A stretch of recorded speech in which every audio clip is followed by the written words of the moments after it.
Capítulo 5, Lição 4. A história dos impostos e o poder da sociedade anônima. Lembro-me de ter ouvido na escola a história de Robin Hood. Meu professor pensava que fosse uma maravilhosa história de um herói romântico tipo Kevin Costner, que roubava dos ricos para dar aos pobres.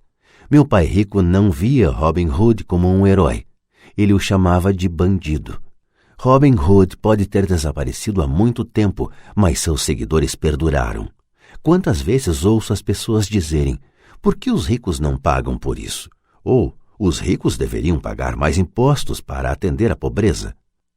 Essa ideia de Robin Hood, ou de tirar dos ricos para dar aos pobres, é que provoca os maiores sofrimentos para os pobres e para a classe média. Razão pela qual a classe média paga impostos tão pesados está no ideal de Robin Hood.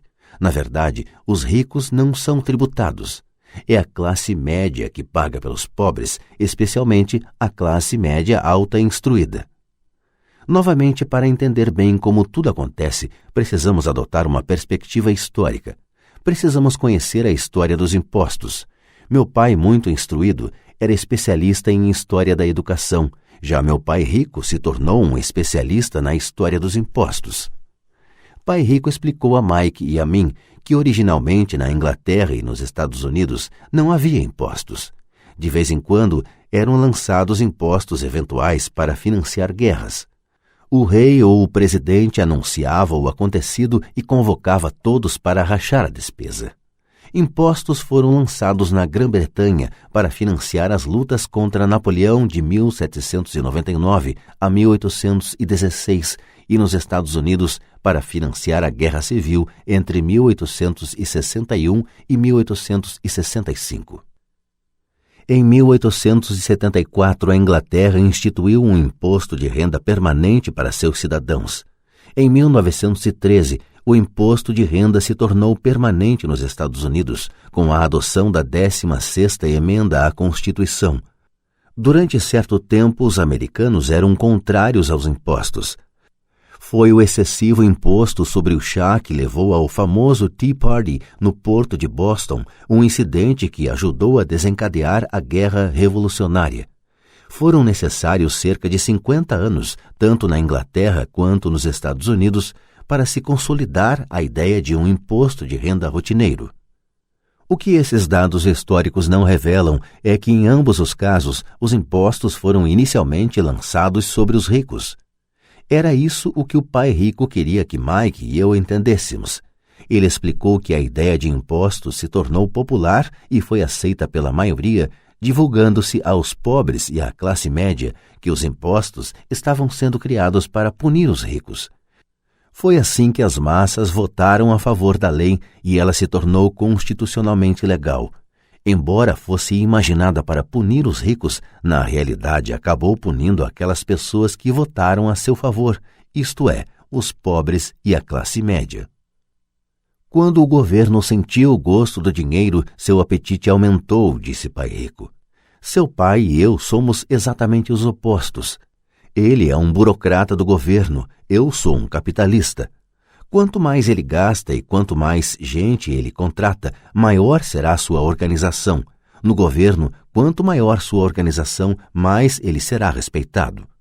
Por outro lado, dentro de minha organização, quanto menos gente eu contratar, quanto menos eu gastar, mais respeito obterei de meus investidores. É por isso que não gosto de gente do governo. Eles têm objetivos diferentes daqueles da maioria dos homens de negócios.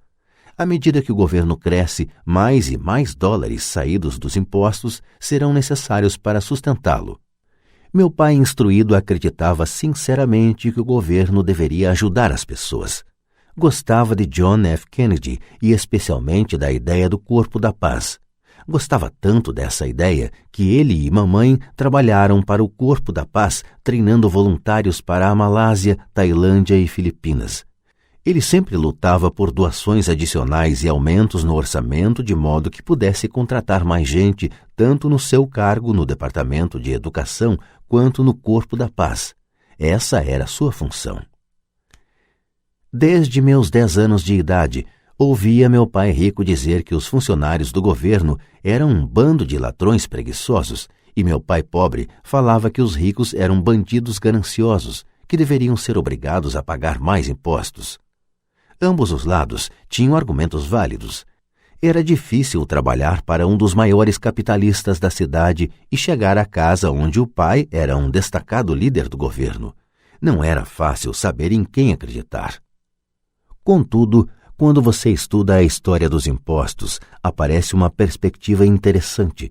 Como já disse, a aprovação dos impostos só foi possível porque as massas acreditavam na teoria Robin Hood da economia, que era tirar dos ricos para distribuir aos demais. O problema é que o apetite do governo por dinheiro era tão grande que logo os impostos precisaram ser lançados sobre a classe média e daí ir descendo. Os ricos, por outro lado, viram nisso uma oportunidade. Eles não jogam pelas mesmas regras. Como já disse, os ricos já sabiam sobre as sociedades anônimas que se tornaram populares na época das navegações. Os ricos criaram a sociedade anônima como veículo para limitar o risco dos ativos a cada viagem. Os ricos colocavam seu dinheiro em uma sociedade anônima para financiar a viagem. A sociedade anônima então contratava uma tripulação para ir ao Novo Mundo em busca de tesouros. Se a embarcação se perdesse, a tripulação perdia a vida, mas a perda para os ricos se limitava apenas ao dinheiro investido em cada viagem. É o reconhecimento do poder da estrutura legal da sociedade anônima que dá aos ricos uma grande vantagem sobre os pobres e a classe média. Tendo dois pais a me ensinar, um socialista e outro capitalista, rapidamente percebi que a filosofia dos capitalistas tinha mais sentido financeiro para mim. Tinha a impressão de que os socialistas, em última análise, puniam a si próprios em decorrência de sua falta de instrução financeira. Não importa o que inventasse a turma do tire dos ricos, os ricos sempre encontravam uma forma de passá-la para trás. E desta forma, os impostos acabaram onerando a classe média. Os ricos passaram para trás os intelectuais somente porque aqueles entendiam o poder do dinheiro, um tema não abordado pela escola. Como os ricos passaram para trás os intelectuais? Quando o imposto, tire dos ricos, foi implementado, o dinheiro começou a fluir para os cofres do governo. Inicialmente as pessoas ficaram felizes. O dinheiro foi repassado para os funcionários do governo e para os ricos. Foi para os funcionários na forma de empregos e aposentadorias. Foi para os ricos quando as empresas receberam contratos do governo. O governo se tornou uma grande fonte de dinheiro, mas o problema era a administração fiscal desses recursos. Na verdade, não havia recirculação. Em outras palavras, a política do governo, se você fosse um burocrata estatal, era evitar ter excesso de dinheiro. Se não conseguisse gastar a verba recebida, você se arriscava a perdê-la no próximo orçamento.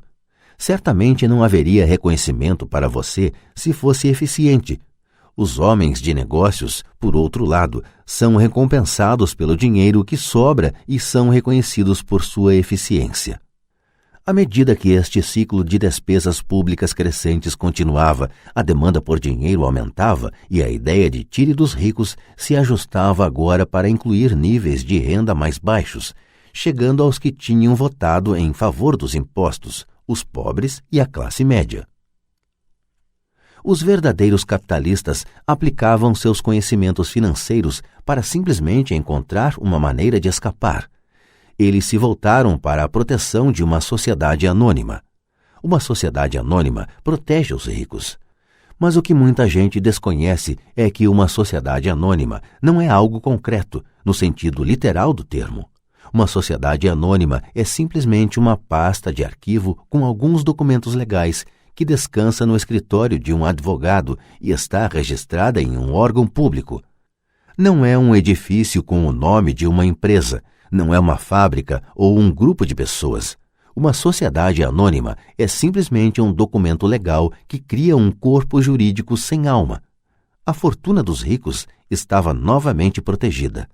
Mais uma vez, as sociedades anônimas se tornaram populares depois que as leis do imposto de renda permanente foram aprovadas, porque a alíquota do imposto de renda sobre as sociedades anônimas era menor do que as vigentes sobre as pessoas físicas.